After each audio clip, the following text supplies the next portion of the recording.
You're scrolling through endless listings, trying to figure out if you're about to throw away another $100 on a TV stand that looks great in the picture but ends up being a wobble-prone eyesore in your living room.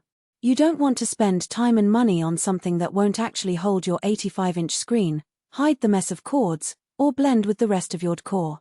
And you definitely don't want a piece that arrives in a box of parts you have to spend an afternoon assembling.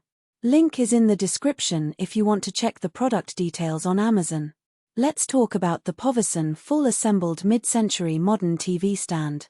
It's a 95-inch wide, wood-slatted console that promises to take a massive TV off the wall, give you a place for your consoles, and keep the cables out of sight all without any DIY. The first thing I considered is the real-world scenario of setting up a home theater in a medium-sized living room. You've just upgraded to an 85-plus-inch screen, and suddenly the old media console looks like a toy.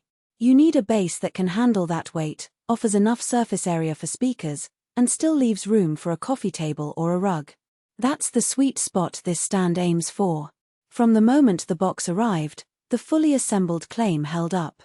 The unit was already put together, so there was no need for Allen keys or a frantic search for missing screws. The only thing you do is lift it onto the floor and slide it into place. That alone saves at least an hour of frustration for anyone who isn't a handyman. The wood slats are thick enough that the piece feels solid when you lean on it, and the finish has a warm, slightly distressed look that leans into the farmhouse modern vibe without feeling cheap. Storage is where a lot of TV stands either shine or fall flat. This POVISON model gives you two deep side cabinets and an open lower shelf that can easily hold a pair of gaming consoles, a Blu-ray player, or a small router. The doors open smoothly, and the interior space is wide enough that you don't have to keep everything stacked on top of each other. In a real-world test, I could slip a full Xbox Series X setup, a soundbar, and a stack of games onto the lower shelf without feeling cramped. The open shelf also doubles as a spot for a decorative plant or a stack of coffee table books, giving you a chance to personalize the piece beyond pure utility. Cable management is often an afterthought in many furniture listings, but it's a real pain point when you finally get everything connected. The back panel of this console has a built-in channel that runs the width of the unit, allowing you to tuck HDMI, power, and Ethernet cables neatly away. I ran a bundle of 5 cables through the channel, and they disappeared without any visible bulge. It's not a high-tech solution, but it works well enough to keep the back of your TV area looking tidy, especially if you're trying to hide the mess from guests. Now, let's get into the trade-offs that don't show up on the product page. First, the size. At 95 inches, the console is massive. If your living room is on the smaller side, you'll need to measure carefully.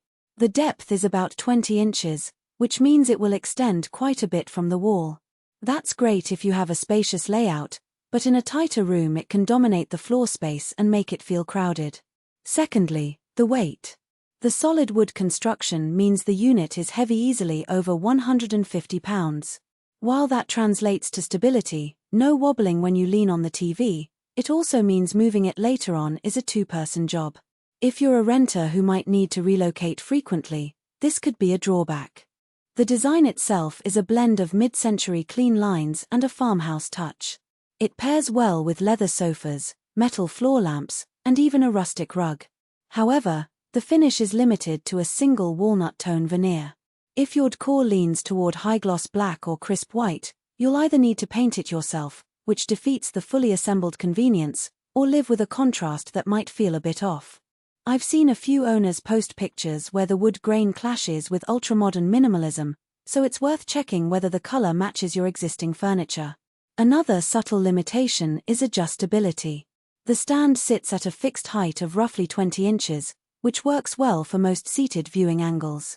If you have a custom mounting system that requires the TV to be higher or lower, you'll need to add a riser or shim under the unit, which can compromise the sleek look. For most people, this isn't a problem, but if you're building a dedicated home theater with specific ergonomic guidelines, you might find the lack of height flexibility a minor inconvenience. Who should buy this? If you have a large screen TV 85 inches or bigger and you want a